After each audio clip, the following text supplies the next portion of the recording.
All right, guys, let's go ahead and get started. Again, thank you so much for being on the webinar tonight. My name is Scott, and I'm excited that you have joined us. We've got some very exciting information we want to get into. My background, just so you know, has been in technology. I've been in the technology industry for well over 20 years, and I have seen a lot of things. And I have never been more excited about an idea than the idea that I'm going to share with you right now. It would be important for you to maybe have a frame of reference, and something that we all know is Apple Computer. And if we remember back to mid-98, Apple was not in a good place. Apple had just gone through one of its worst periods in its history, and it had asked for, or it had brought back into the company Steve Jobs, its original CEO that had been kicked out. They brought Steve back into the company to try to resurrect the company. And Steve introduced a brand new concept called the iMac. And the iMac became a little bit of a revolution. And at the time, the iMac changed a lot of things within the personal computing space. Having said that, the iMac captured a very, very small market share. At the time that Steve took over, Apple had less than 0.5% market share in the personal computing space. And with the introduction of the iMac and a few other Macs around the 98 timeframe, they were able to get that to about 1% of the market. Not a lot to write home about.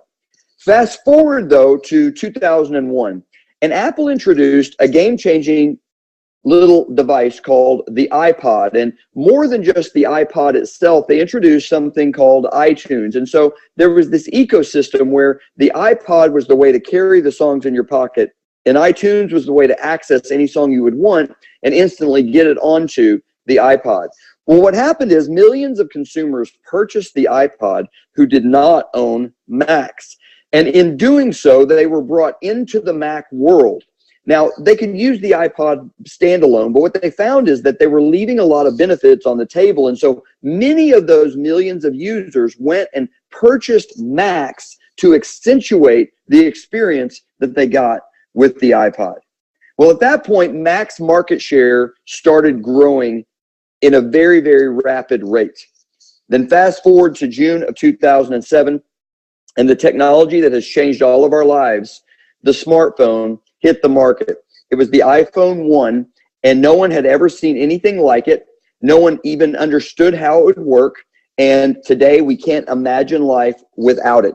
The big, giant corporations like Motorola and Nokia that were dominating the landscape, they disappeared in 24 to 36 months because of how powerful and game-changing the iPhone concept was. And of course, the Android followed about a year later, and the smartphone revolution took place. Well, millions and millions of people who did not have an iPod and did not have a Mac, they bought the iPhone. And in doing so, they could use the iPhone standalone. But what they discovered is that if they would go back and get a Mac, they would increase or accentuate their experience in a big way. And so what ended up happening? Apple became the #1 brand in the world. And today, Apple makes more or sells more personal computers than any other individual computer company in the world. They are the #1 personal computing device. Now, they didn't try to become the #1 personal computing device by selling more computers. They came at it with a Trojan horse called the iPod and the iPhone. Well, keep that in mind as I introduce you to what we have done in our history as we lead into explaining this technology. 11 years ago, some guys introduced a concept that was a basic travel idea. And I'm going to explain that briefly so you can get the picture of where we've come from. And what that has led to is the introduction of a piece of technology that's going to look just like this right here. We call it the FLYE card. It is what is going to be known in the technology industry generically as a smart card. And I will tell you that this technology will be ubiquitous within the next 24 to 36 months. What I mean by that is this. Everyone you know is going to carry some version of a smart card in their pocket, in their purse, in their wallet, and it will be their sole source of payment or their primary source of paying for everything. We are going to be the first to the market. We should be first by at least 9 months, if not longer. And then over the next 2 years, other competitors are going to enter the space. But we have first mover advantage. What does this card do?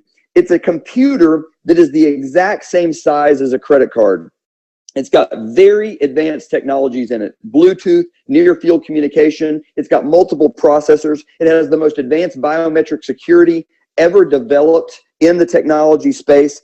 And you load every single payment method you have in your wallet or purse through an app into your smart card. And so whether it be your credit cards, your debit cards, things like your Starbucks card that you buy coffee with, all of it goes into one card. It is ultra, ultra secure. It is infinitely more secure than anything you're carrying in your wallet today. It is also ultra convenient. Whether you have ever thought about this or not, for instance, if you lose your wallet, if you lose your purse, you have to replace all those credit cards. And it's not just the process of canceling and then getting the new cards sent to you. It's remembering where you've set up all the auto pays and going and setting all that. Well, with us, with this card, if you were to lose the smart card, first of all, you can wipe it clean within your app. Nobody can do anything with the information. And secondly, you haven't lost anything. They just send you a new card, you resync it with your phone, and the next thing you know, you're back in business. You haven't had to call your bank or credit card companies even a single time. We've got beacon technology, which is going to allow us to offer our card holders really cool, unique opportunities for savings, for perks, for bonuses, for fun events that we can do that are kind of scavenger hunt style events within a given environment. And so that's all going to be a part of it. And of course, we've also got a way where when our users of the smart card are using these cards for transactions, we're going to be able to reward them on virtually any transaction that goes through the smart card. Some of you are probably saying, how could I take advantage of this technology? Is there a way I could actually profit from this technology, that I could actually earn income on the growth of this space? And the answer is absolutely yes. And this is why I am so fired up. This is why I believe we are sitting at a very, very historic moment. Let me just tell you a story. You see, in every technology space, there are what are known as early adopters. And the early adopters are the ones who are going to get the technology before everyone else, and they don't need all the questions answered. They don't need to know how everything works. In fact, they expect that sometimes it won't all work. And they're willing to accept some of that to be one of the first people in the world to have it.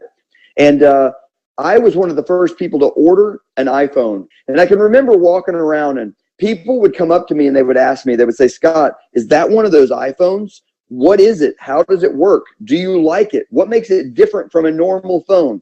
Because they'd never seen anything like it. And I would explain it to them, and I would talk about how passionate I was about how this was going to change everything. And people would get excited about it, and they would go away, and they would get phones. Now, let me just ask you this. Who really sold all the iPhones? Was it Apple, or was it the early adopters of the phone? My contention is that it was the early adopters. See, Apple sold people like me, but then I and people like me showed the phone to other people, and that's what made them want one. But just like the Apple evolution caused, when they got to the iPhone, it caused people to go back and get the Mac. That's going to happen with us too. People are going to, by the millions, adopt the FLYE card who have never seen a Dream Trip presentation. They've never heard of Dream Trips. But what's going to happen? Because they own a FLYE card, they're going to start to see that I'm earning points. I'm being rewarded. And if I was inside this Dream Trip ecosystem, it would be even more beneficial to me. And they're going to go back and they're going to begin to adopt Dream Trips memberships as well. So here's what's exciting.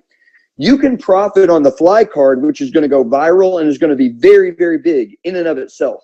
But then as an added bonus, you're going to profit as all the people who buy FLYE cards over the next 24, 36 months start to upgrade and become members of our club as well.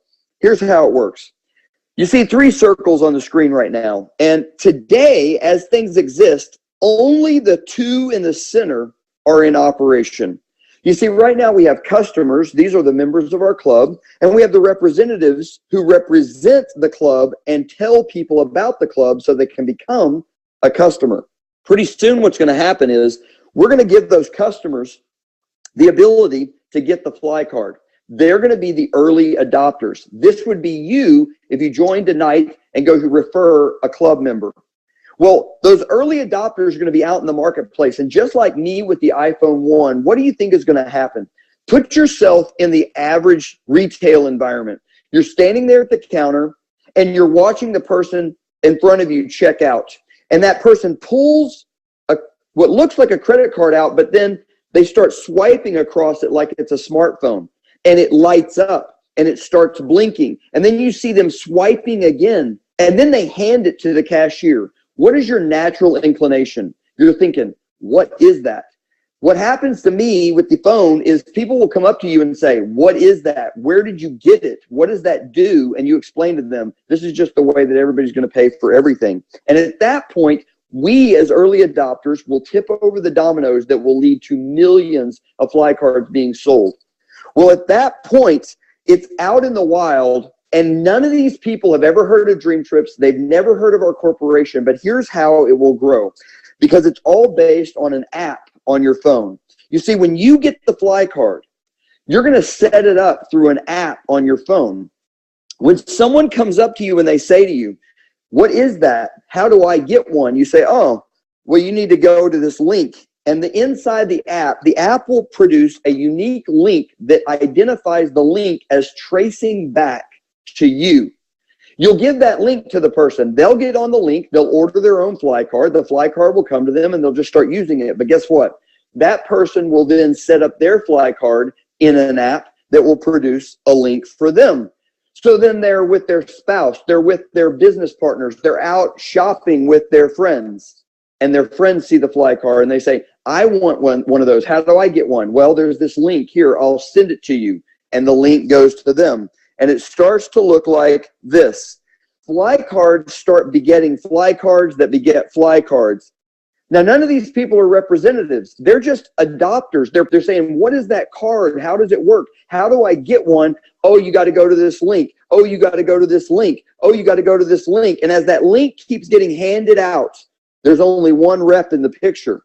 That's you, the person who tipped over the first domino.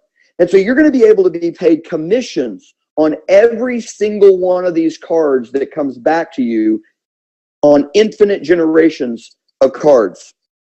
Now that's very, very exciting. There's a lot of wealth that could get created right there, but we're only scratching the surface, because the way our compensation plan works is much like a real estate broker and agent model. And when you get started, you are going to be in a chain in which other reps can be placed. And when those reps are placed in that chain, they can tip over dominoes that lead to cards being sold. And every time those cards are sold, you're collecting an override on those cards as well. And that is also to infinite generations of depth. So you're getting paid bonuses and commissions on the cards that come back through your link that you personally have tipped over some dominoes, and those people tell people who tell people who tell people. That's going left and right, bringing income back into your family. But you're also getting an override on infinite generations of depth of other reps who join the chain and begin to share the FLYE card with other people. And so I'm going to wrap up with this, guys. We're sitting at a very historic time. There will be one time in history that we turn the lights on this idea. There will be before the FLYE card goes live and after the FLYE card goes live. It will go absolutely viral. Those links will keep being shared, and everyone who's tipped over some dominoes is going to be really, really glad that they got involved in this idea.